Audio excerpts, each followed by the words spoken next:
ప్రభువైన యేసుక్రీస్తు పరిశుద్ధమైన నామములో దేవుని పిల్లలకు శుభములు. ప్రియులరా, క్రైస్తవ సమాజాన్ని ఒక్కసారి గమనించండి. ఆ క్రైస్తవ సమాజంలో నీవు క్రైస్తవుడుగా ఉంటే నిలిచి ఒకసారి ఆలోచించాలని మనవి చేస్తూ ఉన్నాను. ఎందుకంటే క్రైస్తవ సమాజంలోనికి లోక ఆచారాలు, లోక సంప్రదాయాలు, లోకము కలిసిపోయింది అని చెప్పడానికి చింతిస్తున్నా. ఇర్మియా భక్తుడు చెప్పిన మాట గుర్తుకు తెస్తాను. ఇర్మియా గ్రంథం 10వ అధ్యాయము 2వ వచనంలో యెహోవా సెలవిచ్చున్నది ఏమనగా, అన్య జనముల ఆచారములను అభ్యసింపకుడి అని తెలియచేశాడు. క్రైస్తవుడు అంటేనే లోకమునకు వేరై రక్షణ పొందినటువంటి వాడు. ఆ క్రైస్తవుడు క్రీస్తును తప్ప ఇంకేది అతనికి అక్కరలేదు అని జీవించేటటువంటి వాడు. కానీ క్రైస్తవ సమాజాన్ని గమనిస్తే లోక ఆచారాలు, లోక సంప్రదాయాలు, లోకంలో జరిగేటటువంటి పండగలు అన్నీ కలిసిపోయాయి. లోకం ఏం చేస్తుందో క్రైస్తవులు అదే చేస్తున్నారు అని చెప్పటానికి చింతిస్తున్నా. లోకంలో ఇతర అన్యజనులు వారి ఆచార సంప్రదాయ పద్ధతిలో 40 రోజులు ఉపవాసాలు చేస్తే ఆ పండగ క్రైస్తవ సమాజంలోనికి వచ్చింది. అలాగే అన్యజనులు వారి ఆచారాల ప్రకారము రంగులు చల్లుకోవటము, పండగలు చేయటము చేస్తూ ఉంటే అదే ఆనవాయితీ క్రైస్తవ సమాజం కూడా ఆచరిస్తుంది.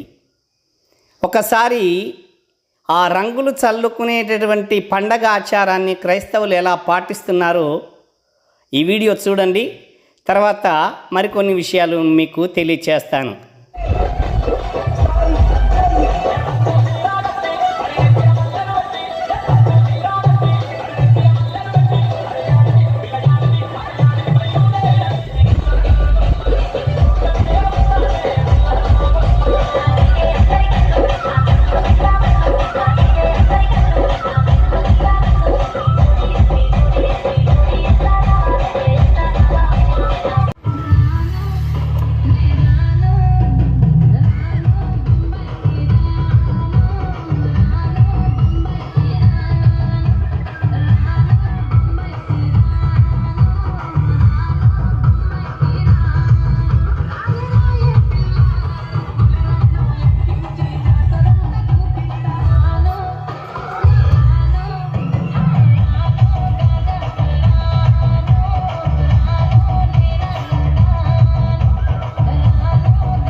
చూశారు కదా ప్రియులరా, ఇదే క్రైస్తవ సమాజం.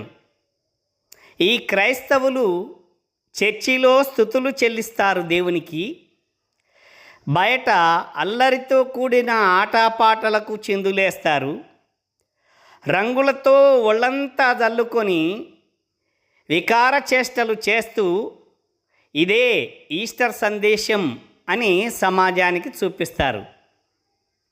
ప్రియులరా, ఆలోచించండి. ఒక క్రైస్తవునిగా ఆలోచించు. దేవుడు మెచ్చే పని ఇదేనా?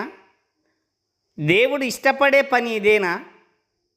లోకము నుంచి బయటకు వచ్చాము, లోకమునకు వేరే రక్షణ పొందాము, లోకము యొక్క పోకడలు, లోకము యొక్క చేష్టలు నాకొద్దు అని చెప్పే క్రీస్తు దగ్గరికి వచ్చావు.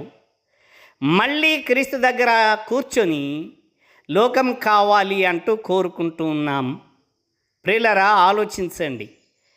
ఈస్టర్ అంటే మేము సిలువ వేయబడిన క్రీస్తును ప్రకటించుచున్నాము అని పౌలు చెప్పినటువంటి మాట. పునరుత్థానాన్ని నువ్వు జ్ఞాపకం చేసుకుంటే సర్వమానవాళికి పునరుత్థానుడైన క్రీస్తును పరిచయం చేయాలి.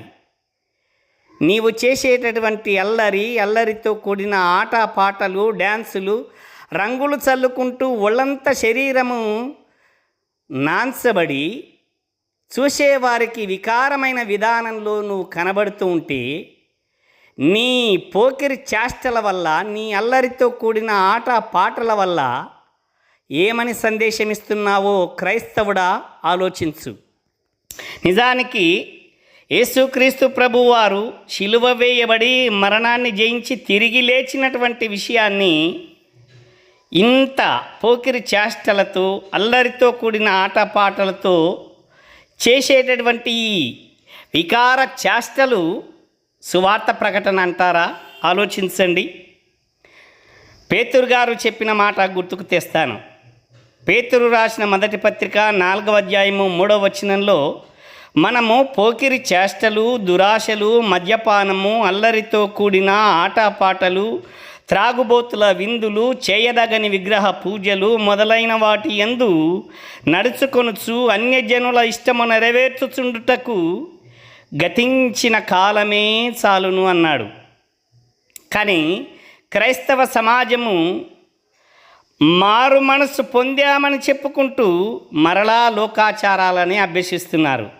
ప్రియులరా, ఈ వీడియోలో మీరు చూసినటువంటి ఈ యొక్క ఆడంబరాలు, అల్లరితో కూడినటువంటి పోకిరి చేష్టలు ఈస్టర్ పండగ అని చెప్పుకొని ఈస్టర్ పండగను ఘనంగా చేస్తున్నాము అని ప్రజలకు చెప్పడానికట ఇది చేస్తున్నది. స్త్రీలు కూడా ఇందులో పాల్గొని ఒళ్ళంతా రంగులు చల్లుకొని నీళ్లతో తడిబట్టలు కలిగినటువంటి శరీరాన్ని ప్రజలకు చూపిస్తూ ఎంత వికారమైనటువంటి చేష్టలు చేస్తున్నారో గమనించండి. ప్రియులరా, వాక్యము చెబుతున్న మాట కొరింథీయులకు రాసిన మొదటి పత్రిక 14వ అధ్యాయము 33వ వచనములో, పరిశుద్ధుల సంఘములన్నిటిలో దేవుడు సమాధానమునకు కర్తయే గాని అల్లరికి కర్త కాడు అని వ్రాయబడింది. మరి వీళ్ళు చేస్తున్నది సమాధాన సంబంధమైనటువంటి సువార్త ప్రకటన అంటారా? ఆలోచించండి. దీనిని ప్రశ్నిస్తే ప్రశ్నించేటటువంటి వాడే వెర్రివాడవుతున్నాడు జనాలుల్లో. క్రైస్తవ సమాజంలో ఇలా వాక్యం ఇలా చెబుతూ ఉన్నది, ఇవి మనము చేయకూడదు అని అంటే చెప్పేటటువంటి వాడే వెర్రివాడవుతున్నాడు తప్ప వారు చేస్తున్నది మాత్రము దేవుని పని అని సంబరపడిపోతూ ఉన్నారు. ప్రియులారా, గమనించండి. మనము పోకిరి చేష్టలు, అల్లరితో కూడిన ఆటపాటలతో సువార్త చేస్తున్నామనంటారా? పౌలు మేము సిలువ వేయబడిన క్రీస్తును ప్రకటిస్తున్నాము అని చెప్పిన ఆ మాట ఇలా అల్లరితో కూడిన ఆటపాటలతో ప్రకటన చేస్తే సమాజానికి ఏమి సందేశం ఇస్తున్నామో ఒకసారి ఆలోచించండి. ప్రియమైన దేవుని జనాంగమా, సంఘాలలో లోకము కలిసిపోయింది, లోక ఆచారాలు కలిసిపోయాయి. ఏది చేయకూడదో అది చేస్తూ, ఏది చేయవలసి ఉన్నదో అది మానేసినటువంటి క్రైస్తవ్యం. నిన్ను నీవు గుర్తించుకో, నిన్ను నీవు తెలుసుకో, సత్యాన్ని గురించి ఆలోచించు. ఇకనైనా మారు మనసు పొంది దేవుడు ఏం చెప్పాడో, దేవుడు ఏం చేయమన్నాడో వాటిని మాత్రమే చేయటానికి సిద్ధపడు. లోకంలో జీవిస్తుంటే లోకము నిన్ను భ్రమింపచేస్తుంది, ఆకర్షిస్తుంది, లోకాశాలకు లోను చేస్తుంది. కానీ నువ్వు మాత్రము లోకమునకు వేరై రక్షణ పొందిన వాడవైతే లోకము నీలోనికి రాకూడదు. నువ్వు లోకంలో ఉన్నా నీ హృదయంలోనికి లోకము రాకూడదు. అట్టి నిశ్చయతతో జీవిస్తేనే నిత్య జీవం. దేవుడు ఈ మాటలు మీ హృదయాలలో దీవించునుగాక. ఆమేన్.